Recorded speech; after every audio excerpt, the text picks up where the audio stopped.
सुप्रभात दोस्तों, आपकी बात राव विपिन के साथ। मैं उम्मीद करता हूं कि आप सभी लोग स्वस्थ होंगे। मेरे प्यारे साथियों, आज एक छोटी सी कहानी सुनाऊंगा आप लोगों को।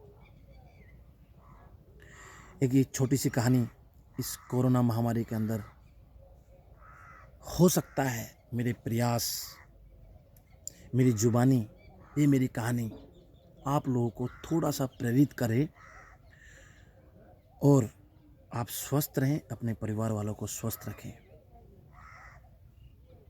उससे पहले एक बात कहूँगा, खुद ही को कर बुलंद इतना कि हर तकदीर से पहले खुदा बंदे से पूछे बता तेरी रजा क्या है।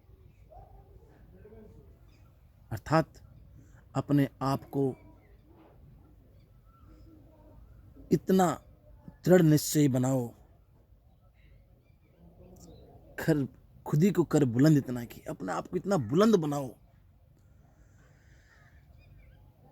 कि हर तकदीर से पहले आपकी किस्मत में बहुत अच्छी चीज़ें हैं। आपको कब मिलेंगे आपको नहीं पता, यस मिलेंगे ज़रूर, उसका समय आपको नहीं पता, लेकिन खुद ही को कर बुलंद इतना कि अपने आप को इतना दृढ़ निश्चय, इतना बुलंद कर दो अपने आप को कि खुदा बंदे से पूछे। वो तीनों लोकों के देवता, वो परम पिता परमेश्वर मजबूर हो जाए आपके कर्मों को देखकर, आपकी सोच को देखकर, आपकी भावनाओं को देखकर, आपके मन को देखकर, आपकी इच्छा शक्ति दृढ़ निश्चय को देखकर, कि परम पिता परमेश्वर भी मजबूर हो जाए और आपके सामने प्रकट होकर ये बोले, खुद ही को कर बुलंद इतना कि हर तकदीर से पहले कि परम पिता परमेश्वर आपके सामने आके बोले, खुदा बंदे से पूछे बता तेरी रजा क्या है। प्यारे दोस्तों, एक छोटी सी कहानी है।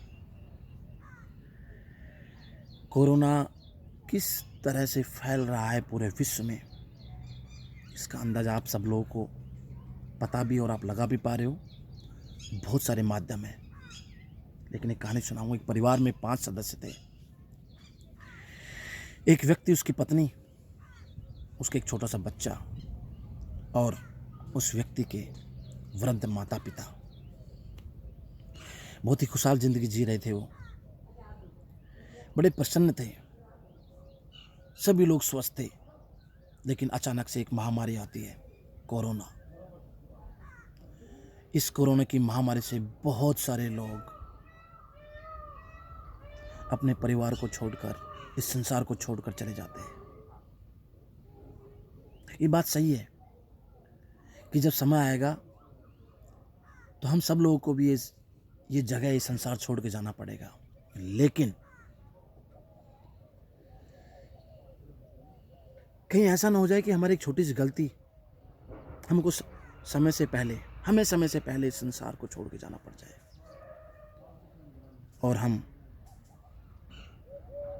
परिवार के सभी सदस्यों को छोड़ के चले जाएं। मैं कहानी सुना रहा था। उस परिवार के अंदर सारे लोग स्वस्थ थे, मस्त थे, बहुत खुश थे। अचानक से कोरोना महामारी आती है। उस व्यक्ति का वृद्ध पिता कोरोना से संक्रमित हो जाता है। बहुत प्रयास करते हैं, लेकिन वो वृद्ध पिता कोरोना से संक्रमित होकर भगवान को प्यारे हो जाते हैं।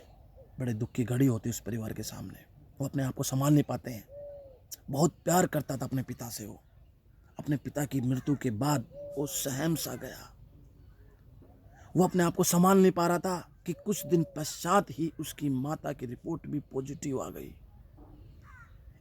इस संकट की घड़ी में उसको बेचैन कर दिया सोचने के लिए कि मैं क्या करूं। वो कुछ नहीं कर पाया। टीम आई, सरकारी टीम आई और उसकी वृद्ध माता को उठा के ले गई और उसके परिवार को क्वारंटाइन कर दिया। बड़ी चिंता थी। उसकी वृद्ध माता अपने बेटे से कह रही थी, बेटा मुझे अपने से अलग मत करो, मैं नहीं जाना चाहती, मैं तुम्हारे पास ही रहना चाहती हूँ। लेकिन वो मजबूर था सरकारी नियमों के आगे, और इस स्थिति को देखते हुए वो बेटा मजबूर था, वो रोक नहीं पाया अपनी माँ को, और उसको टीम हॉस्पिटल लेके चली गई। हमारे योद्धाओं ने, जो हमारे योद्धा देश के अंदर लगे हुए हैं एक दूसरे की जान बचाने में, उन मरीजों की जान बचाने में जो कोरोना से पीड़ित है, हमारे देश के योद्धाओं ने बहुत कोशिश की, हमारे डॉक्टर्स ने बहुत कोशिश की उस माता को बचाने के लिए, लेकिन वो असफल रहे और उस व्यक्ति की माता का देहांत हो गया। उसकी माता का देहांत उस आदमी को बहुत ज़्यादा निचोड़ के रख दिया। वो बर्दाश्त नहीं कर पा रहा था उसकी माता के निधन का, उसको डर लग रहा था, वो सहम सा गया था। इस संकट की घड़ी में उसको समझ में नहीं आ रहा था, और वो प्रभु से एक ही बात कर रहा था, हे मेरे परमपिता परमेश्वर, मैंने ऐसा क्या बिगाड़ा कि मेरे माता पिता को आपने छीन लिया। लेकिन अभी वक्त यहाँ खत्म नहीं हुआ था। जब वो भगवान से प्रार्थना कर रहा था, उसके पीछे खड़ा हुआ उसका 10 साल का बेटा उसकी बातें सुन रहा था।